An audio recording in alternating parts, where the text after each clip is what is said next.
Hi grade 9s, we are starting into unit 3, and in this unit we're going to do a lot of work with solving equations, and those skills are going to come in handy over the next couple of units and also a lot in later math in grade 10 and 11 for sure.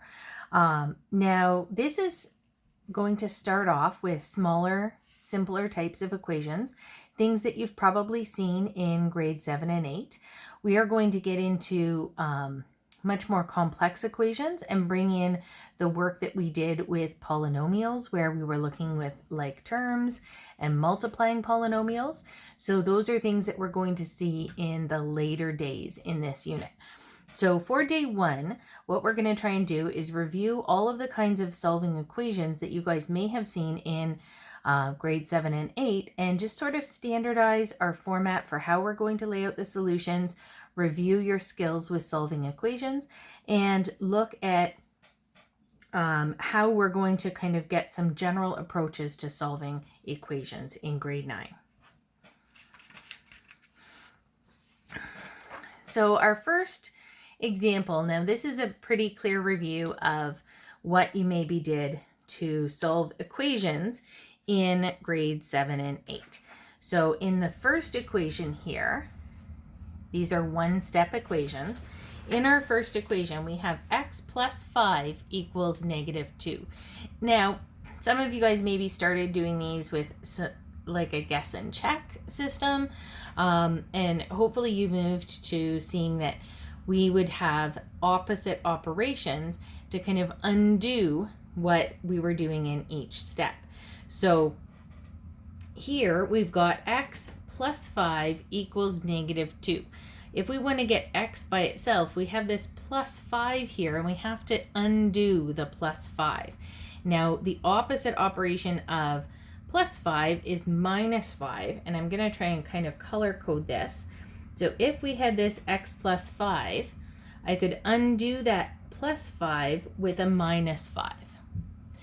And that x plus 5 was equal to negative 2, but we want to keep the equations balanced, so we do minus 5 on the right as well. And then you likely looked at this and said, okay, I've got x plus 5, take away 5. Now those guys kind of, you maybe said cancel out or disappear or undo each other. So here I just get x, and then negative 2 take away 5 more is negative 7. So this sort of opposite operations to undo the math that's with the x to get x by itself. So that's called isolating the x. The next one, we've got negative 4x equals 18. Now remember that negative 4x means negative 4 times x. If we want to undo multiplication, we have to do the opposite operation. So I'm going to divide both sides by negative 4.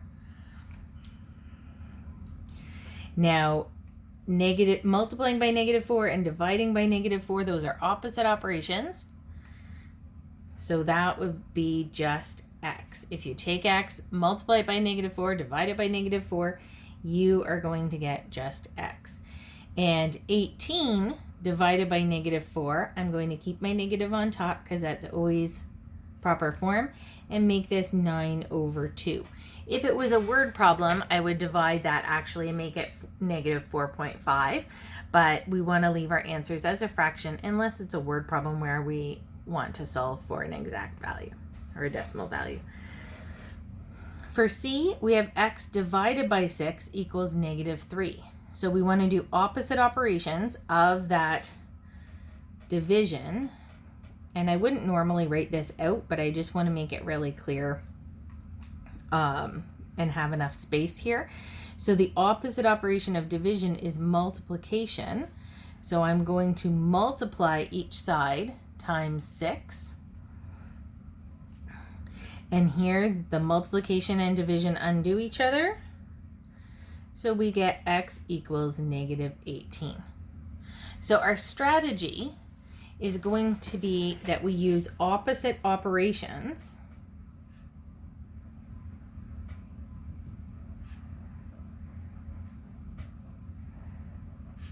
to basically undo the equation. Okay, we want to get rid of anything with the x, and we have to work with those opposite operations that will either, we could say cancel out, or we could say reduce, and get the x isolated or by itself.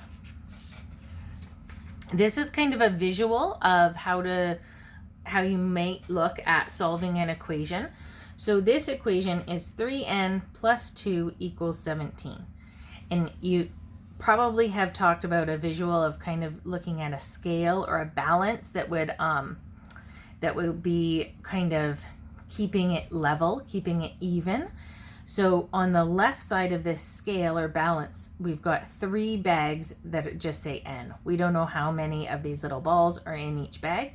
Plus 2, which is the 2 little balls there, equals 17, and we've got 17 dots. Okay. The first step to undo this, we've subtracted 2 on both sides. So we've subtracted 2 balls from both sides, which gives us just 3n equals 15. So you can see we took away 2 balls from this side and 2 balls from this side. So now we have 3 bags that are labeled n and 15 balls over here.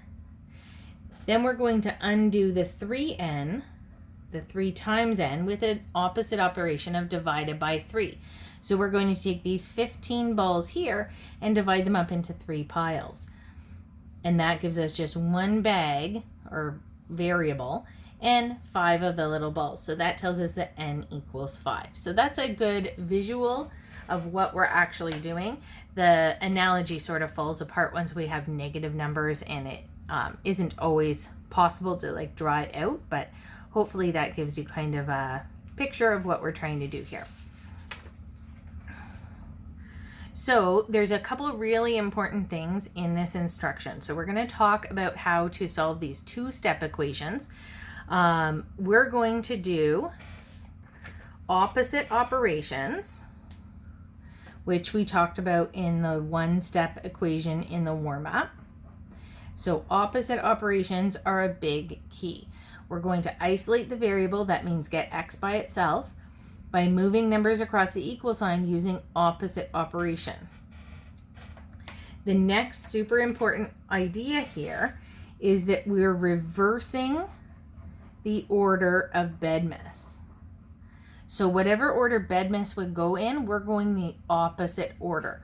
So we're going to undo or opposite operation, addition and subtraction first, then division and multiplication. So it's going in the opposite order of bedmess. And this is a really important thing for proper math communication. We want to always make sure that we only have 1 equal sign per line. That's very important, and you will, to get full communication marks in your math this year, you will have to follow that for sure. So I'll show you a kind of couple examples maybe of poor communication and how we could fix that. So we're going to solve for the variable in number 1. And we have 5n minus 14 equals 31. So my first thing, I'm going to do opposite operations in the reverse order of bedmess. So with bedmess on the left with the n, I have a multiply by 5 and a minus 14. I need to go in the opposite order of bedmess, so addition and subtraction get undone first. I'm going to undo the minus 14 with a plus 14. So 5n minus 14, and I do plus 14. I have to do the same thing to both sides. So this equals 31 plus 14. Okay. Now, minus 14 plus 14, that's undone. I undid that minus 14, so I just have 5n. And then when I add these, I get 45. The next step, I'm going to do division to undo the multiplication. So I have to do opposite operation of 5 times n. I'm going to divide by 5, and I usually show the division as a fraction. You could write a division sign, but it tends to get a little bit messier doing that. So I'm showing the division as a fraction. So here's where my plus 14 minus 14 got undone, times 5 divided by 5 got undone. So now I get n equals 45. So that's how I'm going to solve these questions. I'm going to solve for my variable in each case. Now, sometimes you may get really comfortable and say, why am I writing out minus 14 plus 14 each time? You may start to skip this step over the course of this year. In grade 10, probably you will not write that minus 14 plus 14 because you just know it's going to be undoing each other.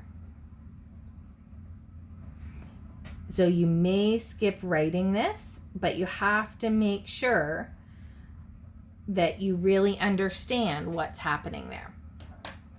So I'll do one more where I write out every step, and then I'll do another one where I write kind of minimal steps. So same idea. We're going to do opposite operations in the reverse order of bedmess.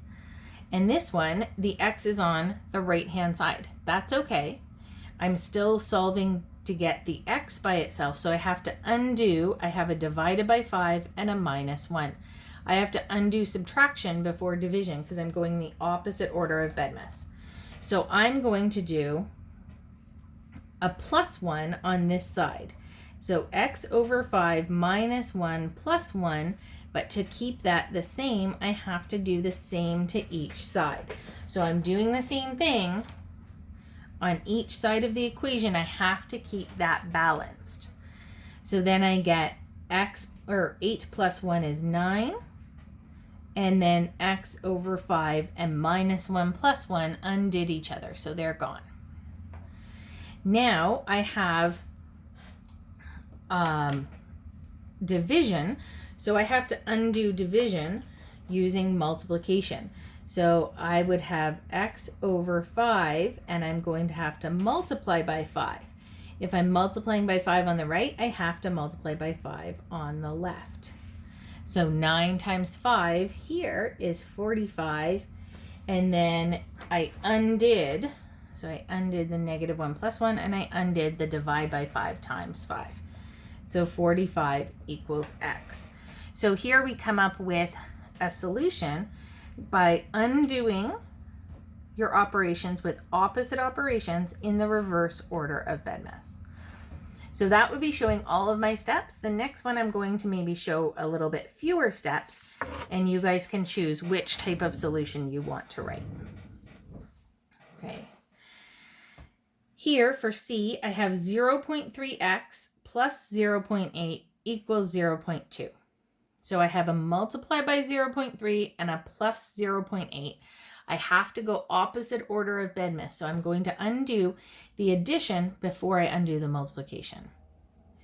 So here, this is an example of where I might be comfortable enough to stop writing out the minus 0.8 on both sides. I know that I'm going to have plus 0.8 minus 0.8. So I don't actually have to write that out once I'm comfortable enough here. I'm just going to keep the minus 0.8 over here. Now, I didn't write it out, but I'm still undoing this addition with subtraction. Lots of times people think, oh, I'm moving this around. You're not really moving it. You're doing the same thing to both sides. You're subtracting the 0.8 from both sides, but you just know that that's going to be a zero pair, and plus 0.8 minus 0.8 is going to zero out and not do anything. So you just didn't write it. So simplifying here, 0.3x equals 0.2 minus 0.8 is negative 0.6. And then I have division that will undo the multiplication. So I'm just going to do this in a different color. Divide both sides by 0.3. That will undo the multiplication and leave you just with x, and we get negative 2. So x is negative 2 in that case. So this is a little bit simpler written. If you're more comfortable writing out all your steps, by all means continue to do that. If you're more comfortable skipping steps, then you can save yourself a bit of writing. But this is like the minimal amount that you should be writing in your steps. If you just jump right to the answer or don't show this many steps, this is like a bare minimum showing your steps. The other thing I want to really highlight is that we only have one equal sign per line. Now you guys probably have been a little bit drilled in that you always have to put an equal sign, put an equal sign. So sometimes I see people doing this and putting like an equal sign. Oh, my pencil's out of lead there. Putting an equal sign here and here. But this gives me 2 equal signs per line. When you're working with solving equations, you already have that equal sign. So you never want to put, I'm going to shake my camera like crazy here. You never want to put equal signs along the left because you have that equal sign in the middle.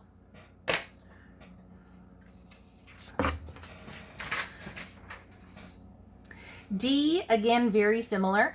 Now here, I have 6 minus 5f. Sometimes people get mixed up with what piece of this equation that negative sign goes with. Remember that the sign always goes with the number that it's right in front of. So that's a negative 5f there. And this is a positive 6. So this is adding and subtracting here. The 6 is positive. So to get rid of the 6, we have to subtract. So this is one where I'm actually going to write out my steps. I'm going to do minus 6, and then I still have minus 5f equals 16 minus 6. So this is my kind of balance in my equation, that I have 6 minus 6, 1 equal sign, and simplifying on the right-hand side. So here, 6 minus 6 is a 0 pair. That reduces right away. 6 minus 6 is 0. So then I have minus 5f equals 10. And now I'm going to divide both sides by negative 5 because that's a multiplication. So the opposite operation is division. And I get f equals negative 2. So again, following through with my steps. Opposite operation, reverse order of Bedmas, only 1 equal sign per line. Those are your 3 big ideas for today's lesson. Now this one is a little bit trickier example. All of a sudden we've got fractions. And people tend to get a little bit worried working with fractions, but we actually will be kind of okay if you're used to and able to work with your fraction rules. So adding, subtracting, multiplying, and dividing fractions, you need to be able to do all of those things. But there's also another method. So the first method, I'm just going to follow the same steps that I did here in the previous ones, where I'm going to undo the subtraction and then undo the multiplication. So I have 5 over 6i, and I'm going to need to add plus 3/4 on both sides. I'm not going to write it out here because you would have minus 3/4 plus 3/4. If you want to write that, it's totally fine. So I'm adding 3/4 to both sides. The one that made the 0 pair, I'm going to skip showing in this step. Maybe I'll even make a little note.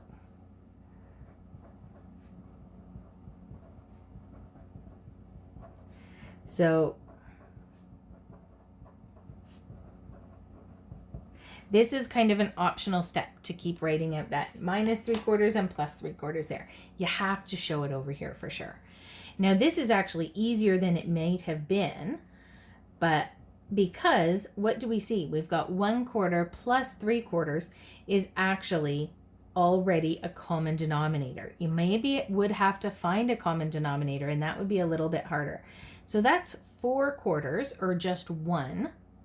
Now I need to get rid of this multiplying by 5 over 6.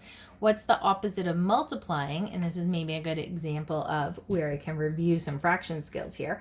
The opposite of multiplying by 5 over 6 is dividing by 5 over 6. So 5 over 6i divided by 5 over 6 equals 4 over 4, which is really just 1, divided by 5 over 6.